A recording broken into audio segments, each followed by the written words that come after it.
You know, every parent wants their baby to be smart and happy and to just thrive.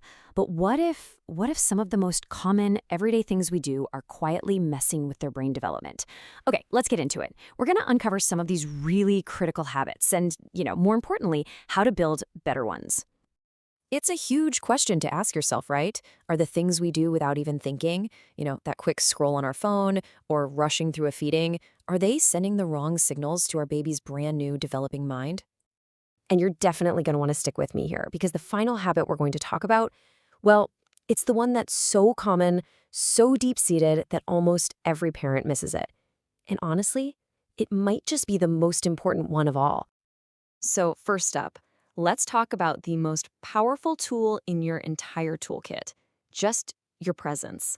This is all about that invisible connection you're building, one tiny moment at a time. So let's break this down. It's really a choice between screen time and FaceTime. Look, it seems totally harmless to have a show on in the background, but for a tiny brain, screens can be really overstimulating. What your baby actually needs is you, your face, your voice, the way your eyes light up. These simple human things are building billions, literally billions, of new brain connections. Pixels just can't do that. People can. And this flows right into our next point.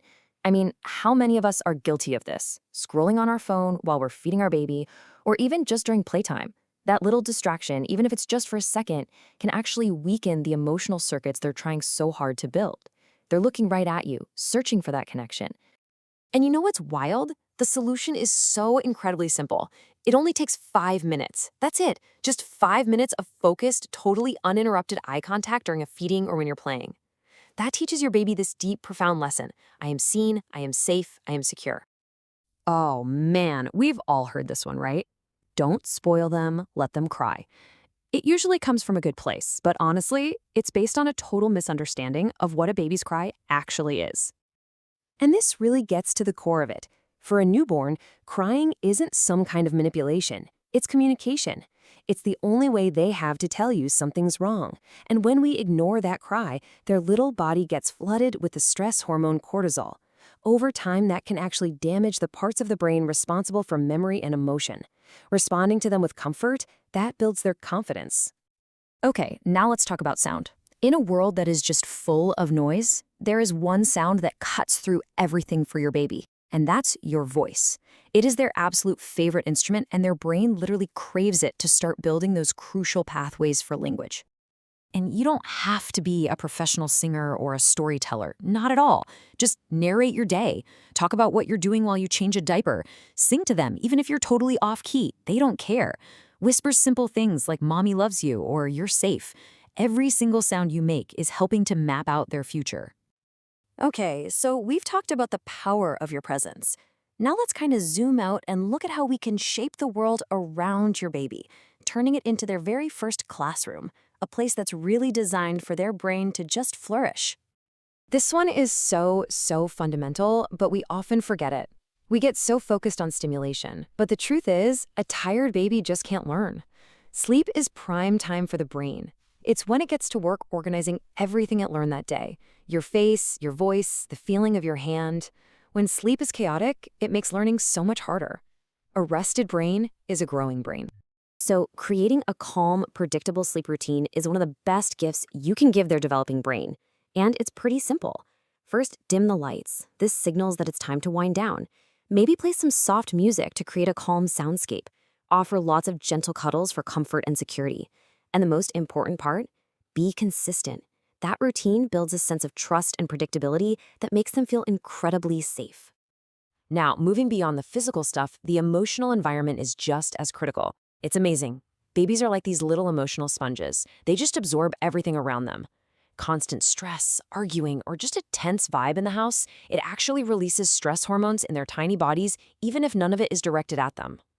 So the takeaway here is really important. Your calm becomes their foundation. When you create a peaceful home and you model a calm way of dealing with stress, you are literally giving them the bedrock of security they need to grow and to thrive. It's our deepest instinct as parents, right? To protect our kids from every single bump and bruise. But being overprotective can have a side effect we don't intend. When we block every little fall, every curious crawl, every clumsy grab, we're also, without realizing it, blocking discovery. So here's the better way. The goal isn't to get rid of all risks. The goal is to create a safe space for them to explore. Baby-proof the room, cover the outlets, secure the furniture, and then step back and let him go. That safe freedom is exactly how curiosity turns into intelligence. It's how they build problem-solving skills and physical coordination. All right, we're here. We've made it to that final habit.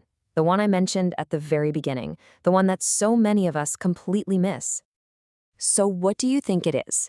What is the number one habit that creates this silent, invisible pressure on your baby? It's this, the comparison trap. Saying things like, oh, she's not walking yet, or he seems a little behind the other babies his age. That anxiety that we feel about milestones, it doesn't just stay with us. It becomes part of their environment, and it creates a pressure they can feel long, long before they could ever understand the words. And that brings us to what might be the most important takeaway of all.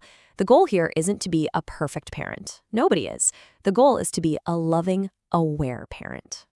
Please remember this. Every single baby blooms on their own unique schedule. Our job isn't to worry about their pace compared to someone else. Our job is to celebrate their progress, their own individual progress.